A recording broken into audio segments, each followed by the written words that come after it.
Disney CEO Bob Chapek has said in an interview recently here that he believes that after the last year and continuing as we are of people getting used to being able to see movies on release at home, he can't see movie releases fully going back to their old ways again. He still supports theater releases, but can't see people wanting to completely revert back to what was before.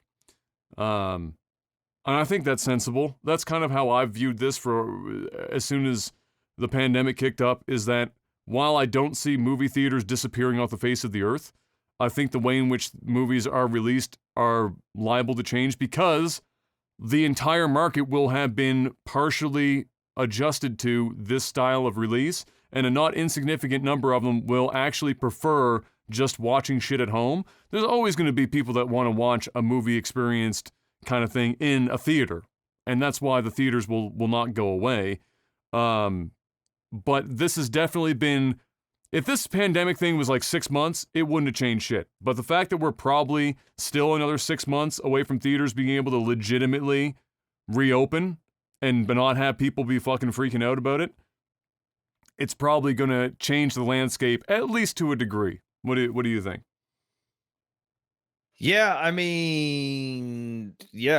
I think what he's saying just it makes it's total sense. I mean, we broke a habit. There's still a desire for people to want to go to the movie theater just for that experience. I mean, it's part of our culture to go to the movies. Um yeah, I mean, he's right. And I mean, but the thing is it's also coming from Bob Iger, who or I sorry, Bob. There's so many fucking Bob Lots of CEO Bobs Bobs. that this is all, it's all Bobs. Um, it's coming from a person that you know wants you to buy these Disney Pluses and these Sure. other services, right? Hmm. It's kind of like you're speaking something into existence. Like to a degree is true. It's true. I don't think people are like, especially with what Warner Brothers is doing or HBO is doing, with releasing, Matrix and Godzilla and um, fuck. There's all kinds of movies that they're releasing Hmm. in theaters and at home at the same time. Mortal Kombat.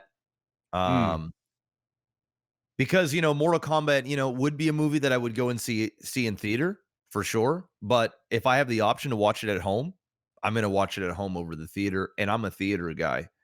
Um, but things like blockbusters, big movies, your Tom Cruise movies, your Marvel movies, your DC movies, your John Wicks, those are theatrical experiences that not only do you want to watch with a crowd of people to feel connected and laugh with a crowd and yell with a crowd and all this other stuff.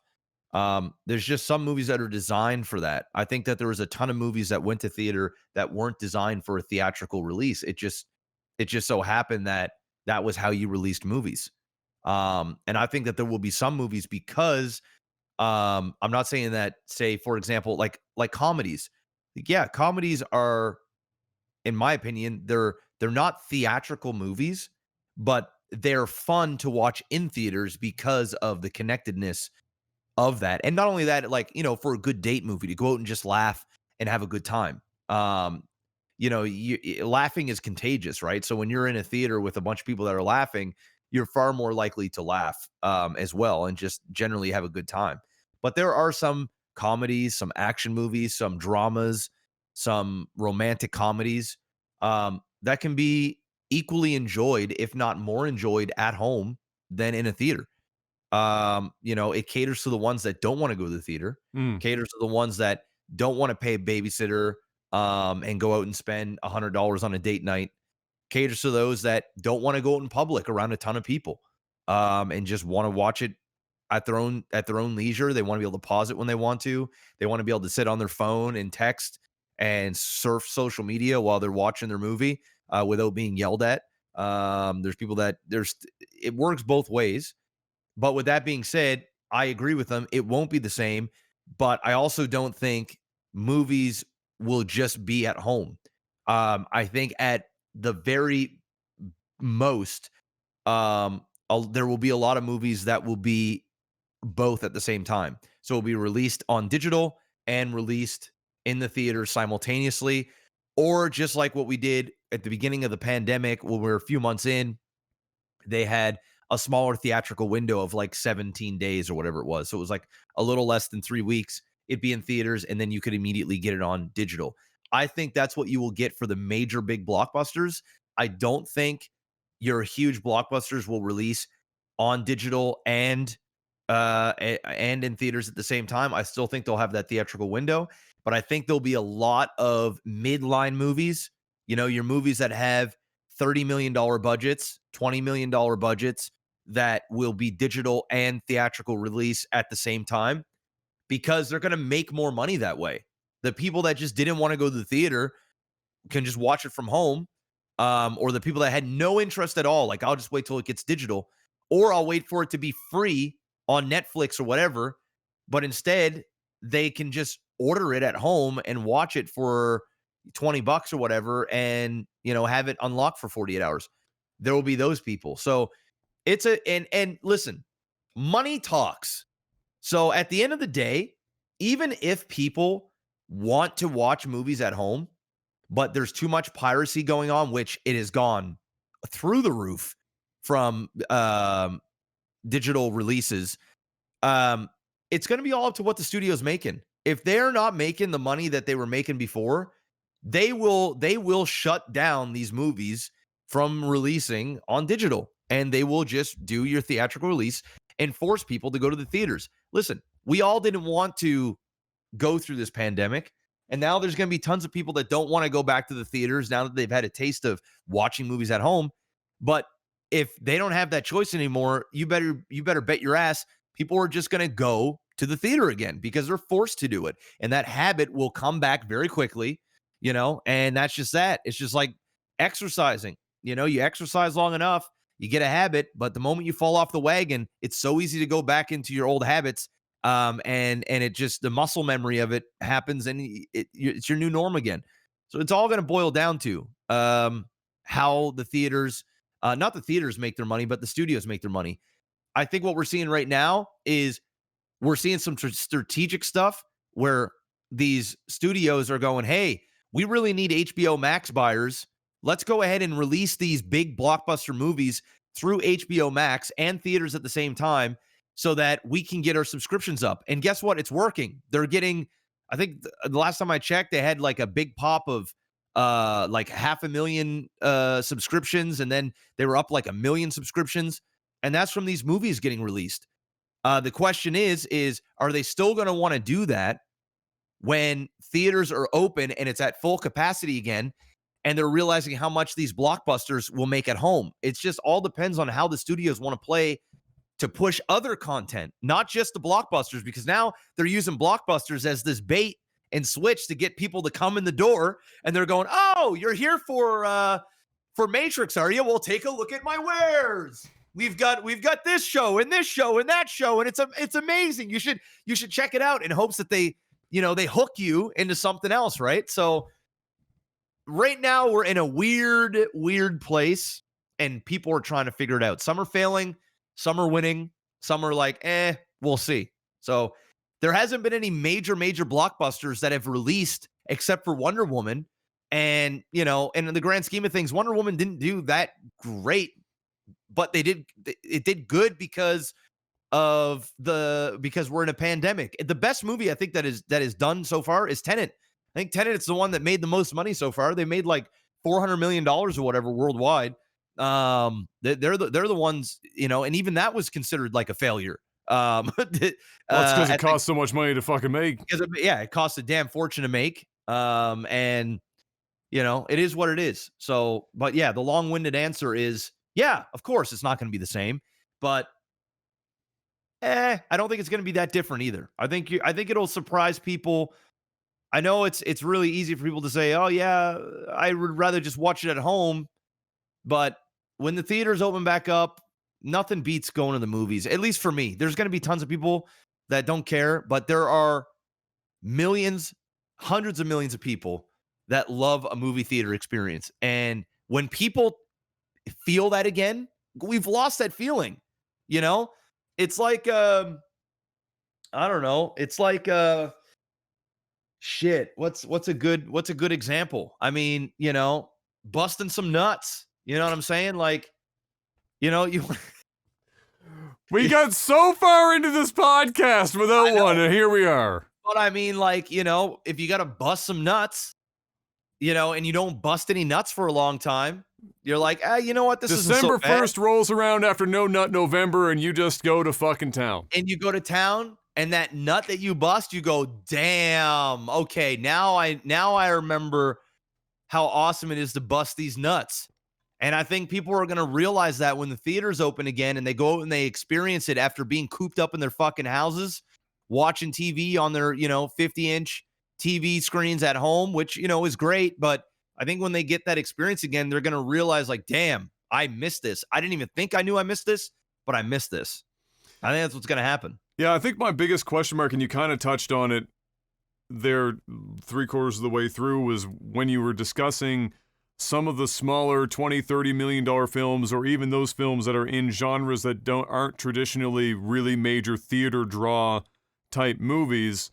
And my question I was gonna pose to you is, do you think that because of it, if anything were to survive and continue on in sort of a similar fashion as we're seeing it right now, to me it would be those kind of films, because I guess in my mind I would imagine that if they did a movie release and an at-home rental at the same time, released at the same day, that those films would actually benefit from this streaming infrastructure being in place where they maybe wouldn't have before, because like you said, not everyone is rushing out to go watch, a dramedy in theater. Yeah. It's just not the movie experience, other than the date, obviously like the classic date concept or whatever. But in general, I think that there's a good chance that some films or genres that don't kill it traditionally in the theaters might be able to make more money during their quote-unquote theatrical window because of this kind of streaming infrastructure being in place where it wasn't before. Well, yeah, because before the theaters just wouldn't allow it, right? Yeah. But now that we've kind of broken that, it's like, once a cheater, always a cheater. You just let it happen once. It's going to keep happening, right? At first, you're like, no. And then you say, yeah, you know what? You get a hall pass just this one time. And then, one time turns into 2 times, turns into a norm. Next thing you know, you're cuckolding everything. So I think that's what is happening with the theaters is those specific movies, those $20-30 million budget films, or even those $1 million budget, the Paranormal Activities of the world, and the smaller budget horror films. Watching those in theaters is great, but watching a nice horror film at home is awesome too. So, like, having the ability to choose is better than not having the ability to choose, and you're just going to get more people that are going to be more interested in watching your movie up front because they have options. Before it was like, no, you have to go to the theaters and you have to wait 90 days and then you can watch it. And by that time, the hype is gone. No one's talking about it. And it's usually free by the time, the 90 days is. The only caveat to this between theatrical and at home is how big of a difference is the piracy going to make? Because if you start getting into the groove of, yeah, fuck yeah, I'm going to watch every movie that comes out in theaters and digital, but I'm going to pirate it. I'm going to just watch a Blu-ray rip of it, or a 1080p or whatever right off. Then that's where things can get a little wonky, and it all depends on how well they can mitigate that, and how much people are willing to reach into their pockets and pay for something, especially coming from a generation now of people that are used to, in their eyes, have free content all the time because, yeah, we pay for Netflix, we pay for HBO, we pay for Disney Plus, but we only pay for it once a year or monthly, so it's not like we have to go and click on a series or a movie and pay $4.99, $5.99, $10 per watch. The moment that you have a $19.99 asterisk there and you don't get that date night, that theatrical experience, and you're just home watching it, and you have an opportunity to just rip it on the internet for free, there are a ton of people that will rip it for free because They already spend enough money on shit at home. I already spend $15 for this one. And, I already have 10 Twitch subscriptions and this and this. The least I may as well just rip it and watch it. A lot of people will do that. So it's all about what I definitely think that portion of it, you're always going to have pirates. That's never going to go away. It's the volume, obviously, that is the concern. It's how much more are you going to get more than not? You know what I mean? Like, is it having both? What's the trade-off? Like you're always going to get the piracy, but the thing is the piracy before was very hard to get high quality within the theatrical window. Yeah. You'd have to wait that 60 days a lot of times before like a Blu-ray rip of a movie came out. Yeah. When you release it on digital same day, you've got your like 4K rip the day it gets released, spread everywhere, right? So that is a concern. But like you said, it's the volume. If there are way more people that are now willing to buy it that weren't willing to buy it before, it doesn't matter if the piracy level goes up. There's still more profit margin to be had. Yeah, it's always going to be what the profit margin washes out to be. I think personally that the biggest hurdle, just from my experience, just for me, this is my opinion. This has nothing to do with market fucking analysis or anything. It's just for me, $30 for an at-home rental on a new release is steep, and it's a lot of money. And it's not that, like, because $30 is almost what I would spend to go to a fucking theater at that point. So, it's hard. Like, for example, like the really dope looking what's the name of that one that's animated, the Last Dragon or whatever, Raya, what is it? Oh, for fuck. Anyway, it's like the Southeast Asian themed thing. M is obviously very interested in it. It's, more her neck of the woods because that's what it's based in, etc., etc. And then I see the price for $30 and I'm like, we're going to wait until this thing is just streaming on the platform because, $30 is a shitload of money to rent a movie at home. For me, personally, the moment you go north of like $17.99 or some shit Canadian, so $20, $19.99. Yeah, like $20. Okay, $30 is fucking steep. So I think $30 is good if you own it. Like you unlock it. Yeah, if you own it permanently. And digital, you can watch it as much as you want. Yeah, that's totally fine. Yeah. I agree. I think $29.99 is a lot. I mean, I think that's what I spent for Wonder Woman and Tenet. But with Tenet, I owned it. So when I rented and bought it, it like unlocked it for me. Yeah. But yeah, no, I'm with you. It's expensive, and it's not. I think the reason why they do that is because if you think about it, and you rent, say, Wonder Woman, and you took your family out to Wonder Woman, a husband, a wife, or husband, wife, kids, doesn't really matter. You take a family of 5 or 6 to the movie theaters. You're spending a shit ton of money. And, you've got concessions, everything else. You got to go out. You got to drive. You got to go there. It's an ordeal. And you, at home, you can watch it as many times you want for 48 hours. You can pause it, turn it off. There is value in there. But you're right. For me, it's not value that I think people are willing to spend money on, though. Like, value is only value if it's valuable to the person. They can't make it too small. Because then people will go, well, I'm not going to go to the theater at all, and I'm going to watch it on digital. Oh, sure. And then you're going to have a problem with the theaters, right? Yeah. So, it's one of those, it's a juggling act. We'll see. It's all new. I think things will change. Yeah, people are it's going to take some more time to sort out.